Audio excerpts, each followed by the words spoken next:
तो यूक्रेन का दावा है कि रूसी मिसाइलें और रॉकेट कीव में रिहायशी इलाकों को लगातार निशाना बना रहे हैं। दावा तो यह भी किया जा रहा है कि रूस की फौज कीव के अंदर दाखिल हो चुकी है और रिहायशी इलाकों में खूनी ऑपरेशन को अंजाम दिया जा रहा है। जर्मनी के टीवी चैनल ने एक वीडियो जारी किया है जिसमें दावा किया गया कि कीव से भागने की कोशिश करते एक नागरिक को रूसी फौज ने पीछा करके गोली मार दी। तो ये बेहद दुखद खबर इस युद्ध से जुड़ी हुई जिसमें यूक्रेन के आसमान पर फाइटर प्लेन मंडरा रहे हैं। तो ये भी दावा किया जा रहा है कि कीव के अंदर अब रूसी फौजी दाखिल हो चुके हैं। कीव, लवीव, ओडेशा, विनित्सिया में सायरन की आवाज लगातार और बीते कई दिनों से सुनाई दे रही है। मिकोलेव, इजियम, पोल्टावा में भी अलार्म बजाया जा रहा है। खतरे का सायरन वहां पर भी है। 20 से ज्यादा शहरों में हवाई हमलों की दहशत है। यानी कि कुल मिलाकर इस वक्त स्थिति बद से बदतर होती जा रही है। यूक्रेन के कई शहरों में, कीव के बाहरी इलाकों में बड़े धमाके और खास तौर पर अब रिहायशी इलाकों को भी रूसी फौज निशाना बना रही है, जिसकी तस्वीरें आपकी टेलीविजन स्क्रीन पर दिखाई दे रही हैं। किस तरीके से अब ध्वस्त होता हुआ कीव नजर आ रहा है। कीव के आसपास रूस की बमबारी जारी है और 21वें दिन घेराबंदी सख्त हो चुकी है।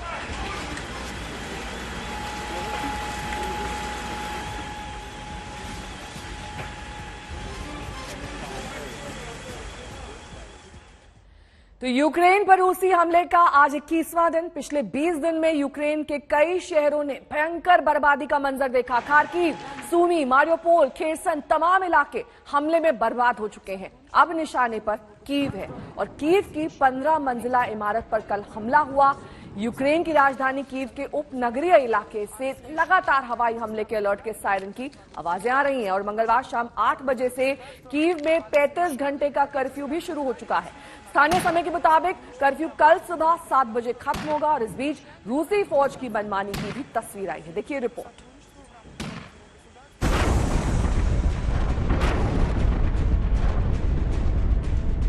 यूक्रेन में जंग का 21वां दिन और ये जंग मैदान से आई सबसे ताजा तस्वीर। एक जर्मन टीवी चैनल ने यह वीडियो जारी किया है।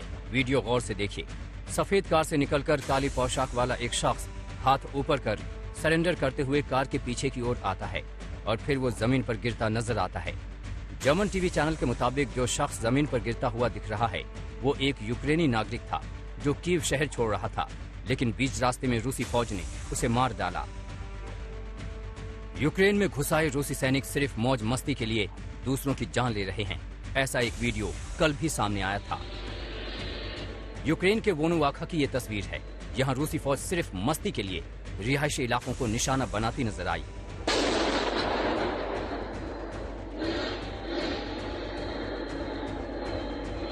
रूस के हमले में यूक्रेन के शहर शहर बर्बाद हो रहे हैं। ये वीडियो खार्किव से आया है। इसमें आप धमाके की जोरदार आवाज सुन सकते हैं।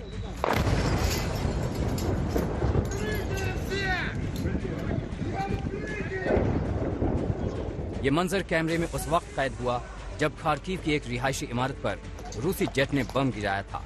तस्वीरें देखिए। धमाके के बाद किस कदर अफरा तफरी मच गई। दरअसल इस इमारत के पास ये दूसरा हमला था। पहले हमले में तबाह इमारत के मलबे से जब रेस्क्यू टीम जख्मियों को निकाल रही थी तभी दूसरा हमला हुआ।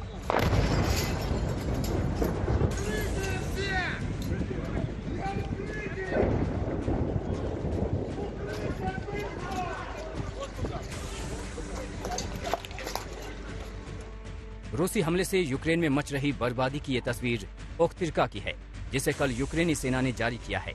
तस्वीरें देखिए। बर्बादी का मंजर साफ नजर आ रहा है। जिस जगह रूसी मिसाइल गिरी वहां गहरा गड्ढा नजर आ रहा है।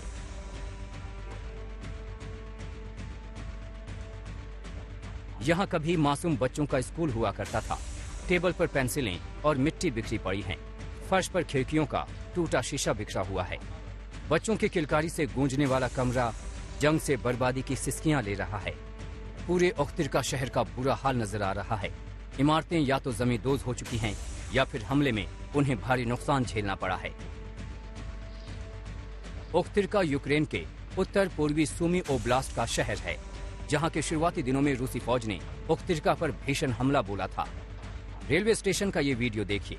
रेल की पटरियां धमाके से उखड़ गई। यहाँ भी गहरा गड्ढा नजर आ रहा है।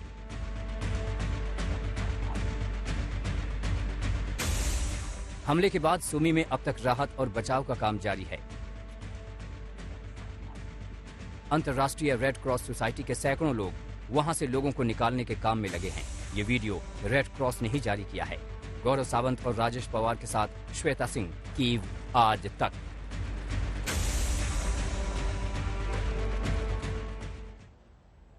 तो जंग का आज 21वां दिन है और अब रूस का पूरा फोकस कीव पर है, जहां से आज तक पिछले 20 दिन से लगातार रिपोर्टिंग कर रहा है। रूस की सेना कीव के अंदर घुस चुकी है और कीव में रिहायशी इलाकों को भी निशाना बना रही है।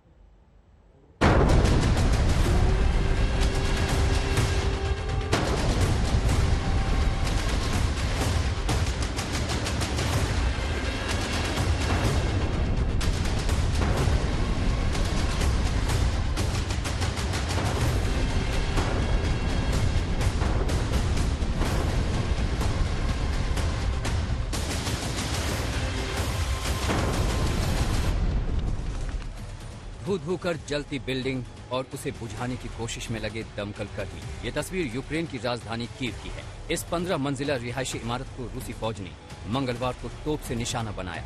गनीमत ये रही कि इस इमारत में रहने वाले ज्यादातर लोग सुरक्षित जगह पर शिफ्ट हो चुके थे, लेकिन कुछ लोग अब भी इस इमारत में रह रहे थे। इस वक्त कीव शहर के अंदर हूँ, अकादमी स्टेशन के पास में, और अगर आप देखिए पीछे इस बिल्डिंग पे सुबह 4 बजे हमला हुआ है और अब ये फायर टेंडर्स लगे हुए हैं काम करने के लिए, आग बुझाने के लिए। पूरी बिल्डिंग तबाह हो गई है। ये बहुत बड़ा धमाका हुआ था आज सुबह 4, साढ़े 4 के आसपास सुबह में। मैं यहाँ पे हूँ सबके साथ में, जिनका घर वहाँ पे यही था और ये उस वक्त बिल्डिंग के अंदर थे। What time it happened? What time did the explosion took place? 4, 5 in the morning? Okay, but you okay? ये अंग्रेजी नहीं बोल पा रहे हैं, नहीं समझ पा रहे हैं, लेकिन इनका घर तबाह हुआ और ये बिल्डिंग में उस वक्त थे। मैंने इनसे बात की है, इन्होंने बताया कि बिल्डिंग के अंदर थे जब धमाका हुआ इतना बड़ा और ये भाग के निकले, लेकिन ये सुरक्षित है। लेकिन बिल्डिंग अभी भी जल रही है, अभी भी आग की लपटें देखी जा सकती है और ये और फायर हुए हैं, 2 और बम अपने धमाके अभी हुए हैं, शायद कीव शहर के अंदर ही हुए हैं, काफी पास में। कीव की जिस रिहायशी इमारत को रूस ने निशाना बनाया वो प्रेसिडेंशियल बिल्डिंग से महज 10 किलोमीटर की दूरी पर है। प्रेसिडेंशियल बिल्डिंग ही है जहां यूक्रेन के राष्ट्रपति ज़ेलेंस्की पिछले 20 दिनों से राष्ट्र के नाम संबोधन और रूस को धमकियों की डोज दे रहे हैं। कीव में रह रहकर धमाके हो रहे हैं, मिसाइल हमले के सायरन गूंज रहे हैं। रूसी सेना कीव के सेंट्रल स्क्वायर से चंद किलोमीटर की दूरी पर पहुंच चुकी है, जिसे रोकने के लिए यूक्रेन की सेना भी जबरदस्त काउंटर अटैक कर रही है। लेकिन यूक्रेन कब तक रूसी फौज से लोहा ले पाएगा, ये कहना मुश्किल है।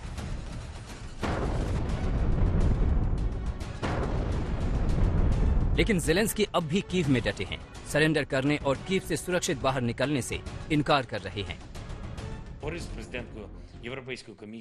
यूक्रेन के मेरे प्यारे भाइयों और बहनों, मैं आपकी अच्छी सेहत की कामना करता हूँ। मौसम खूबसूरत है, लेकिन अब हम इस पर ध्यान भी नहीं देते। आसमान साफ है, लेकिन कीव के ऊपर नहीं। कीव इस वक्त जंग का सबसे बड़ा मैदान बन चुका है, लेकिन यूक्रेन के लगभग हर शहर पर रूसी सेना के गोले और मिसाइलें बरस रही हैं। यूक्रेन में ऐसा कोई कोना नहीं जो रूसी बमबारी से बच गया हो, लेकिन अब रूस के निशाने पर कीव है।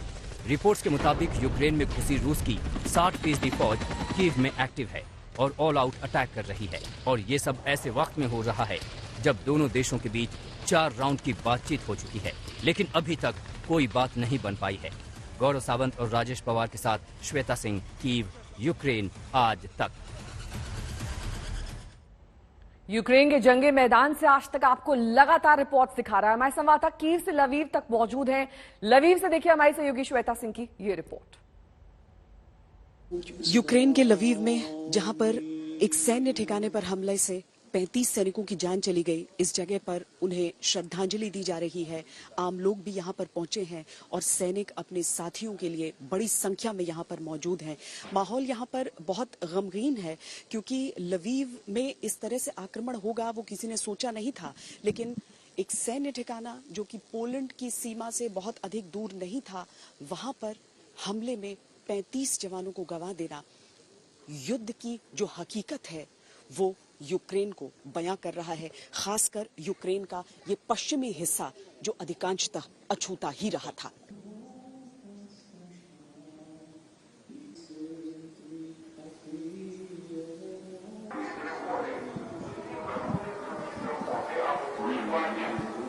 लवीव में भी रह रहकर इस तरह के एयर रेड सायरन्स बढ़ रहे हैं। यहाँ पर आप जो सैनिक हैं उनके लिए श्रद्धांजलि सभा हो रही है, जहां 35 सैनिकों ने लवीव में जान गंवा दी थी। यहाँ पर जितने भी लोग हैं वो लवीव को बढ़ते खतरे को भी समझ रहे हैं। उनके इस श्रद्धांजलि सभा के समापन के साथ ही यहाँ पर ये एयर रेड सायरन्स बजने शुरू हो गए हैं और ये बता रहे हैं कि युद्ध किस तरीके से यूक्रेन के पश्चिमी मोर्चे पे भी पहुंच चुका है। लवीव में भी रह रहकर ये एयर रेड सायरन्स एक के बाद एक बज रहे हैं। इसका सीधा मतलब ये हो जाता है कि जो युद्ध का खतरा है वो इस पश्चिमी मोर्चे तक भी आ रहा है, लेकिन जिस जगह पर हम मौजूद हैं वहां पर इस युद्ध की आहट कैसे पहुंची है वो ऐसे समझिए कि लवीव में जब मिलिट्री स्टेशन पर हमला हुआ 35 सैनिकों की जान गई और आज यहाँ पर वो श्रद्धांजलि सभा हो रही है आयोजित। जो परिवार वाले हैं अपनों को खोने का दुख है, लेकिन लवीव के तमाम लोग यहाँ पर निकल कर आए हैं, उमड़ कर आए हैं अपनी सेना के साथ एकजुटता दिखाने के लिए, अपने देश के लिए अपना समर्पण दिखाने के लिए। ये एयर रेड सायरन्स भी इन्हें इस समय विचलित नहीं कर पा रहे। कैमरा पर्सन सैयद मोहसिन के साथ श्वेता सिंह, लवीव आज तक। तो लवीव में आमतौर पर रूसी हमले से महफूज था, लेकिन अब हमले के अलर्ट का सायरन लवीव में भी सुनाई देने लगा। हैशटैग संवाददाता गौरव सावंत की ये रिपोर्ट देखिए। एयर रेड सायरन लगातार यहाँ पर लवीव में भी अब बज रहे हैं। आप सुनिए, लाउडस्पीकर पर लगातार कहा जा रहा है कि एयर रेड सायरन बज रहा है, आप सुरक्षित इलाकों में चले जाएं। सुनिए।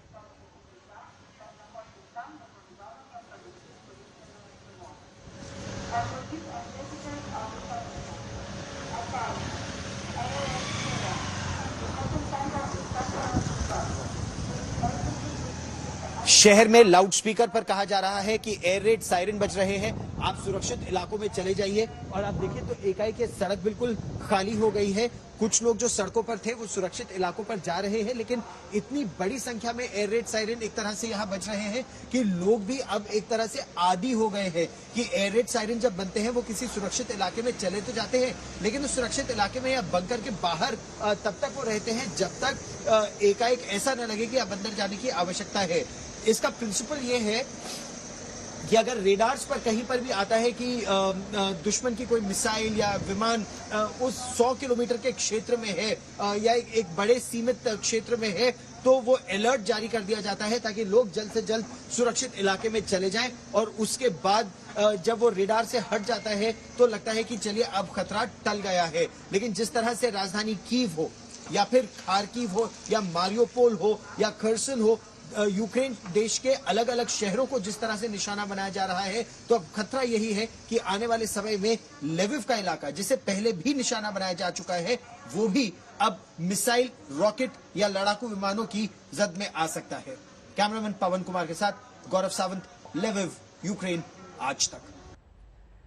और बात अब पंजाब की करेंगे। प्रचंड जीत के बाद आज भगवंत मान मुख्यमंत्री पद की शपथ लेने जा रहे हैं। शहीद आजम भगत सिंह के पैतृक गांव खटकड़ कला में आज भगवंत मान पंजाब के सीएम के तौर पर शपथ लेंगे।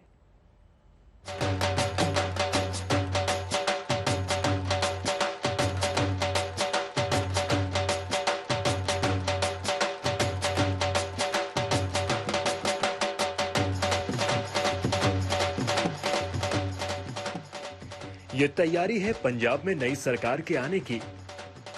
पंजाब में शानदार जीत के बाद आम आदमी पार्टी राजनीति के सफर को शानदार और यादगार बनाने में कोई कसर नहीं छोड़ना चाहती। आज बसंती रंग में रंग गया है शहीद भगत सिंह का गांव। खटकर कलां में नए मुख्यमंत्री के शपथ ग्रहण के लिए भव्य समारोह की तैयारी पूरी हो चुकी है। पंजाब में शानदार जीत हासिल करने के बाद भगवंत मान ने कहा कि वो भगत सिंह के गांव में पद और गोपनीयता की शपथ लेंगे। उस दिन मेरे वीर दोस्त वो सिर ते बसंती रंग की पग बनना ते भैणां सिर ते बसंती रंग का दुपट्टा चुन्नी लैके आना ना हुंदा। खटकड़ कलां नूं उस दिन आपां बसंती रंग दे विच रंग लिया। मैं तुहाडा सारिआं दा बेसब्री नाल इंतजार करदा। शपथ ग्रहण समारोह के लिए भगवंत मान ने पंजाब की जनता को समारोह में आने का न्योता दिया था। भगवंत मान ने लोगों से अपील की थी कि पुरुष समारोह में पीली पगड़ी और महिलाएं पीला दुपट्टा पहनकर आएं। साडे नैशनल कन्वीनर अरविंद केजरीवाल जी भी इत्थे पहुंचणगे। पंजाबियों का धन्नवाद करना है जिन्होंने ਇੰਨਾ ਪਿਆਰ ਦਿੱਤਾ ਹੈ, ਐਡੀ ਵੱਡੀ ਜ਼ਿੰਮੇਵਾਰੀ ਦਿੱਤੀ ਹੈ, ਤਾਂ ਜੇ ਜ਼ਿੰਮੇਵਾਰੀ ਵਧੀ ਹੈ ਤਾਂ ਸਾਡਾ ਹੌਸਲਾ ਵੀ ਵਧਿਆ। ਸੋ ਜਿਹੜੀਆਂ ਉਮੀਦਾਂ ਲੈ ਕੇ ਪੰਜਾਬੀਆਂ ਨੇ ਮੇਰੇ ਤੇ ਯਕੀਨ ਕੀਤਾ, ਪਾਰਟੀ ਤੇ ਯਕੀਨ ਕੀਤਾ, ਅਰਵਿੰਦ ਕੇਜਰੀਵਾਲ ਜੀ ਦੀ ਜਿਹੜੀਆਂ ਗਰੰਟੀਆਂ ਨੇ ਉਹਨਾਂ ਤੇ ਯकीन ਕੀਤਾ, ਅਸੀਂ ਉਹਨਾਂ ਨੂੰ पूरा करेंगे। समारोह का आयोजन भगत सिंह के मेमोरियल से सटे एक बड़े ग्राउंड में किया जा रहा है। सुरक्षा के लिए आसपास के जिलों की पुलिस को तैनात किया गया है। पूरा गांव और शपथ स्थल छावनी में तब्दील हो गया है। अन्य जिलों के एसएसपी और आईजी की भी यहां पर ड्यूटी लगी है। 8 से 10 हजार पुलिसकर्मी यहां पर लगाए जा रहे हैं। मंच और उसके आसपास के इलाकों को खास तौर पर बसंती पीले रंग से सजाया गया है। मुख्य शपथ मंच से नजदीक दाएं और बाएं 2 अलग अलग मंच बनाए गए हैं। यहां पंजाब के विधायक और आम आदमी पार्टी के बड़े नेता मौजूद रहेंगे। समारोह में यहां 4 से 5 लाख लोगों की मौजूदगी के अनुसार व्यवस्था की जा रही है। 1 लाख लोगों के लिए बैठने की व्यवस्था है। पूरे कार्यक्रम के लिए करीब 100 एकड़ जमीन का इस्तेमाल किया जा रहा है। 50 एकड़ में मुख्य कार्यक्रम होगा और 50 एकड़ में पार्किंग की व्यवस्था है।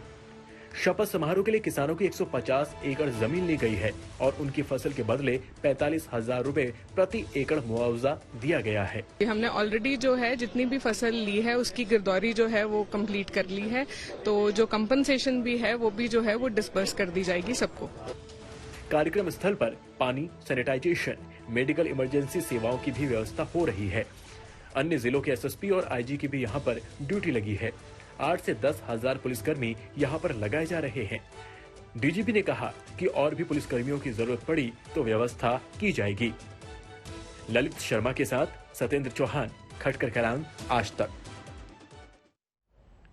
हमारे 2 संवाददाता इस वक्त तमाम जानकारी से के साथ इसी जगह से जुड़ गए हैं। आशुतोष मिश्रा मेरे सहयोगी जुड़ गए हैं, सत्येंद्र चौहान जुड़ गए हैं। सत्येंद्र, सबसे पहले आपका रुख करेंगे। देखिए, बहुत बड़ा मौका है यहां पर आपके लिए, क्योंकि जिस तरीके से पंजाब में सरकार बनी है उनकी, जाहिर तौर पर आज का दिन ऐतिहासिक है उनके लिए, लेकिन सवाल खर्चे को लेकर भी उठ रहे हैं। उंगलियां विपक्ष उठा रहा है कि इतना खर्चा आपकी ओर से किया जा रहा है शपथ ग्रहण समारोह के लिए।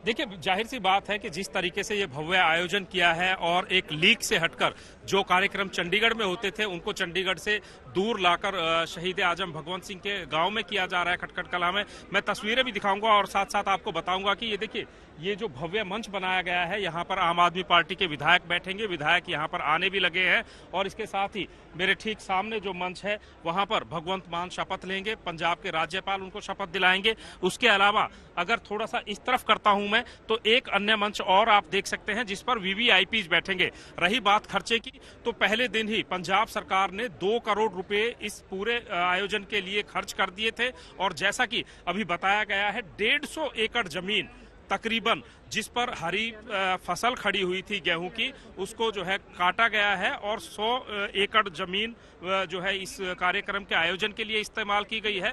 50 एकड़ जमीन में पार्किंग बनाई गई है। किसानों के लिए मुआवजे की बात की जा रही है, गिरदावरी कराई जाएगी और तकरीबन 46,000 रुपए प्रति एकड़ का मुआवजा दिया जाएगा। लेकिन तस्वीरें मैं अब आपको ये मंच की दिखा रहा हूं कि यहाँ पर जो इतिहास एक रचने को जा रहा है, शहीद आजम भगवंत सिंह का पैतृक गाँव है खटकड़ कलां और यहाँ पर शहीद आजम जो है बसंती रंग की यानी कि पीले रंग की पगड़ी बांधते थे। ऊपर से टेंट को भी दिखाऊं तो टेंट से लेकर नीचे तक जो पूरा रंग है वो कहीं ना कहीं बसंती हुआ पड़ा है। यही नहीं, खुद भगवंत मान ने अपने समर्थकों से और अपने पंजाब के लोगों से अपील करी थी कि जो भी लोग यहाँ पर आए वो पीली पगड़ी बांध कर आए और महिलाएं पीला दुपट्टा। और मैं कोशिश करता हूं, आपको यहाँ पर थोड़ा सा लाइटिंग की प्रॉब्लम हो सकती है कि जो लोग पंजाब भर से आ रहे हैं उन्होंने भी पीली पगड़ियां बांधी हुई हैं, गले में पीले पटके डाले हुए हैं। जो महिलाएं आ रही हैं उन महिलाओं ने पीले दुपट्टे लिए हुए हैं। तो कुल मिलाकर शहीद आजम का जो रंग था,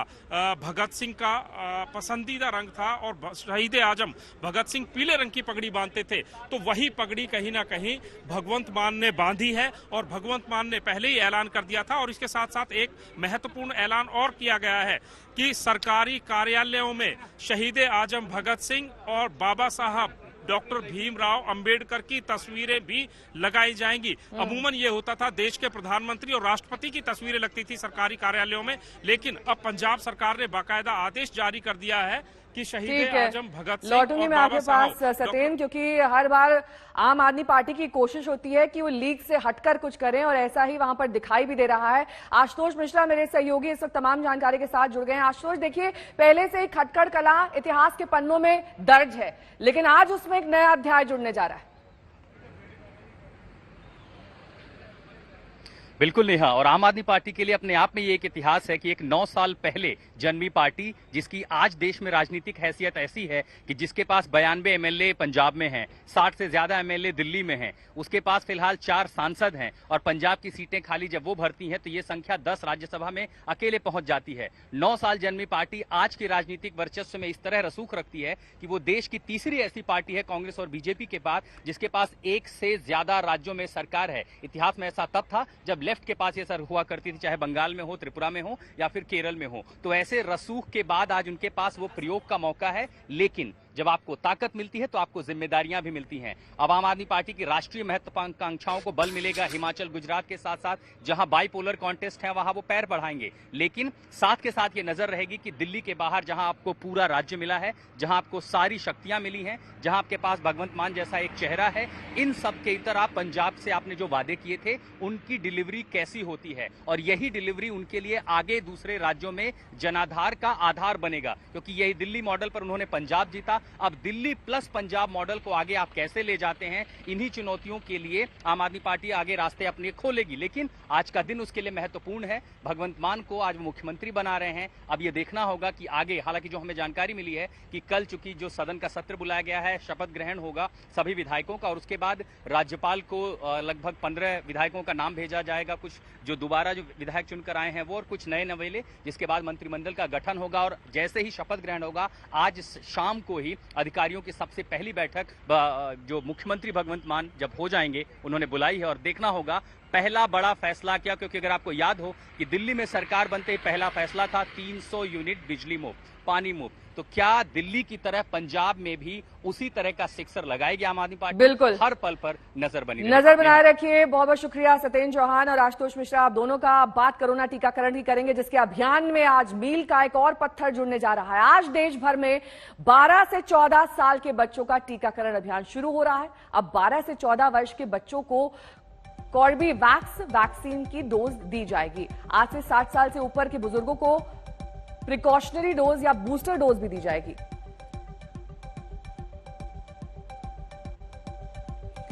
राम मनोहर लोहिया अस्पताल से मेरी सहयोगी मिलन शर्मा इस वक्त तमाम जानकारी के साथ जुड़ गई हैं। मिलन, जाहिर तौर पर जो बच्चे जिस कैटेगरी में अब शामिल होने जा रहे हैं उनको भी इंतजार होगा कि कब वैक्सीन लगे और कब वो स्कूलों का शक्ल देख पाएं। किस तरह की तैयारियां इस अस्पताल में की गई हैं? बिल्कुल, बच्चे जो 12 से 14 साल के थे उनको वैक्सीनेशन नहीं लगी हुई थी अभी तक। तो भारत सरकार ने ये निर्णय लिया, आज से पूरे देश भर में इनके लिए वैक्सीनेशन शुरू हो चुकी है, रजिस्ट्रेशन भी शुरू हो चुकी है नेहा।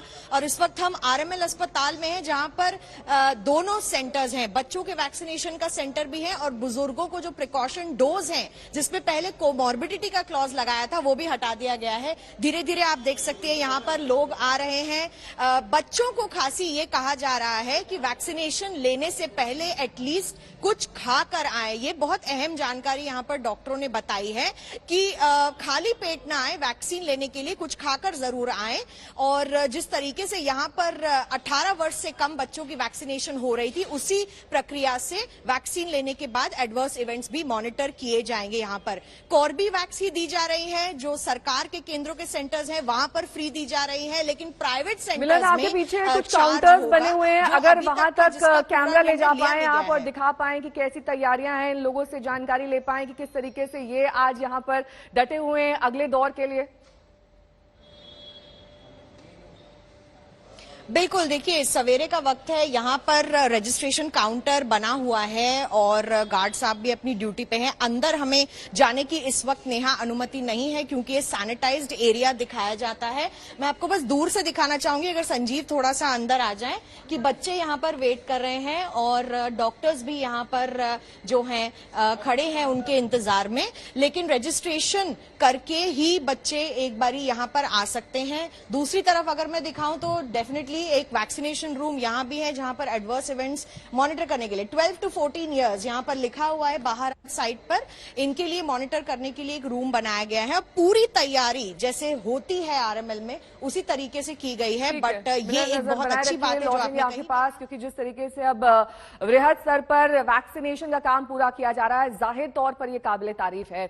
रुक करेंगे अगली बड़ी खबर का, जो कि श्रीनगर के नौगांव इलाके से आ रही है, जहां पर सुरक्षा बलों ने 3 आतंकियों को मार गिराया है। सुरक्षा बलों को रिहायशी इलाके में कुछ आतंकियों के छिपे होने की जानकारी मिली थी, जिसके बाद ये ऑपरेशन हुआ, जिसमें 3 आतंकियों को ढेर कर दिया गया है। रिहायशी इलाका था ये, जाहिर तौर पर एहतियातन यहां पर ये ऑपरेशन चलाया गया, जिसमें सुरक्षा बलों ने 3 आतंकियों को ढेर कर दिया है। श्रीनगर में ये ऑपरेशन अब से कुछ ही देर पहले हुआ, जिसमें आतंकियों के साथ मुठभेड़ में 3 आतंकी ढेर हो गए।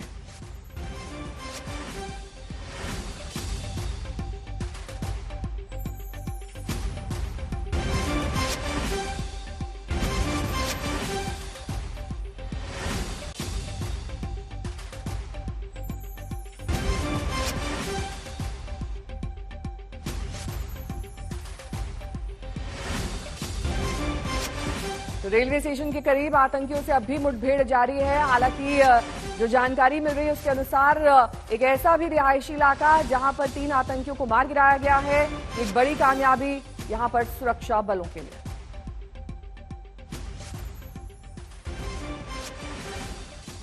बायोलॉजिकल वॉरफेयर का इतिहास सैकड़ों साल पुराना है, जिससे दुनिया एक बार फिर डर गई है। लेकिन सबसे पहले समझिए कि जैविक हथियार दरअसल क्या होते हैं।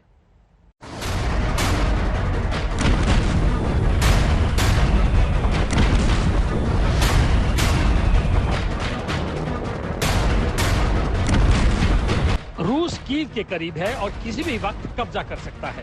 ये बात पिछले 10 दिनों से लगातार कही जा रही है, लेकिन रूस अब तक कीव पर कब्जा नहीं कर पाया है। इसका दूसरा पहलू ये भी है कि अगर कीव पर कब्जा हुआ तो क्या ये युद्ध रुक जाएगा, क्योंकि इस युद्ध में एक बार फिर परमाणु हमले की चर्चा शुरू हो गई है।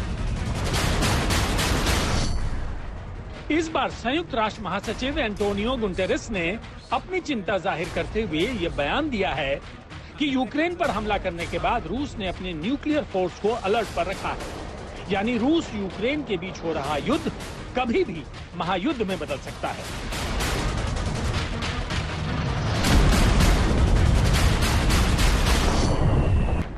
इसके साथ ही यूरोपियन काउंसिल के प्रेसिडेंट चार्ल्स मिशेल ने भी ये आशंका जाहिर की है कि अगर नेटो इस युद्ध में शामिल हुआ तो न्यूक्लियर वर्ल्ड वॉर होगा।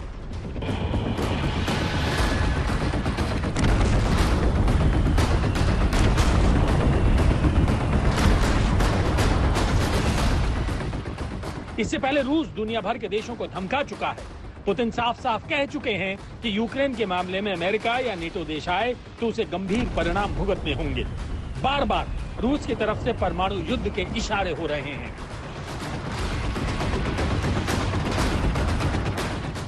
दुनिया में 9 देशों के पास परमाणु हथियार हैं, लेकिन मुख्य रूप से जो मुकाबला है वो रूस और अमेरिका के बीच है।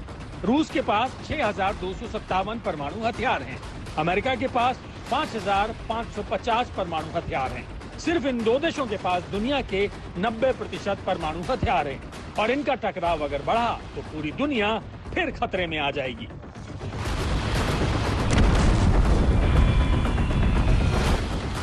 फिलहाल कोई भी देश रूस से परमाणु युद्ध करने की स्थिति में नहीं है। रूस के पास कुछ ऐसे परमाणु हथियार हैं जिनसे टकराने की हिम्मत अमेरिका और किसी भी नेटो देश में नहीं है। रूस के पास दुनिया का सबसे बड़ा परमाणु बम है, इसे जार कहा जाता है। जार परमाणु बम के बारे में दावा किया जाता है कि इसके एक धमाके से 60 लाख लोग एक बार में ही मारे जा सकते हैं। बताया जाता है कि ये जापान में गिरे परमाणु बमों से 1000 गुना ज्यादा खतरनाक है। रूस के पास बेल्गोरोड परमाणु सबमरीन भी है, जो दुनिया की सबसे बड़ी सबमरीन है। पोसाइडन टॉर्पीडो से लैस ये सबमरीन रेडियो एक्टिव सुनामी पैदा कर सकती है। ब्यूरो रिपोर्ट, आज तक। यूक्रेन में हर रोज रूस द्वारा बम बरसाए जा रहे हैं। ऐसे में यहां के नागरिकों ने यूक्रेन के मेट्रो स्टेशन के अंदर शरण ली है। कई जगहों पर लोग में ट्रेनों के अंदर भी रह रहे हैं।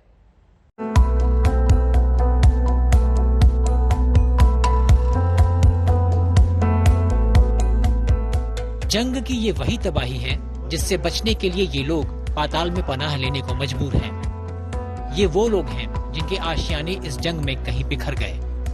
ये वो लोग हैं जिन्होंने घर छोड़ बेसमेंट में आशियाना बना लिया है। कहीं कोई बच्चा मोबाइल पर खेलता दिख रहा है तो कहीं महिला पढ़ाई करती नजर आ रही है। इन लोगों को घर जैसा महसूस कराने वाली ये जगहें राजधानी कीव के मेट्रो स्टेशनों की हैं। दूसरों को मंजिलों पर पहुंचाने वाली ये ट्रेनें आज यूक्रेन में लोगों का आशियाना बनी हुई हैं। जिन रास्तों पर चलकर लोग सफर तय किया करते थे वो घरों के गलियारे बन गए। दरअसल यूक्रेन पर रूस द्वारा हो रही बमबारी से बचने के लिए आज लोग इन जैसे कई स्टेशनों में पनाह लिए हुए हैं। लोगों का ये दर्द इनकी बातों से समझा जा सकता है। Я не нацистка, не националистка, мне все равно, пускай будет китаец, еврей, там кто. Ну как можно так вообще, если даже на высшем уровне говорят, украинцы это не нация, а кто мы? सोवियत जमाने के ये स्टेशन धरती से कई 100 फीट नीचे बने हुए हैं। बेहद मजबूत इन जैसे स्टेशनों में आज यूक्रेन की बची हुई आबादी शरण लिए हुए है। आज स्थिति ऐसी है कि ऊपर रूस बमबारी कर रहा है और नीचे इनका राशन खत्म होने की कगार पर है। जिंदगी को बचाए रखने की यही जद्दोजहद आज रूस के खिलाफ लोगों को हथियार उठाने पर मजबूर कर रही है। आज तक ब्यूरो। रूस ने यूक्रेन की राजधानी कीव की घेराबंदी कर ली है। एक तरफ कीव की सरहद पर यूक्रेनी सैनिकों ने रूसी टैंक्स को रोक रखा है तो दूसरी तरफ कीव में रहने वाले लोग भी अपने जाबाजों की सलामती के लिए दुआएं कर रहे हैं, उनके सुरक्षित लौटने के लिए प्रार्थना कर रहे हैं।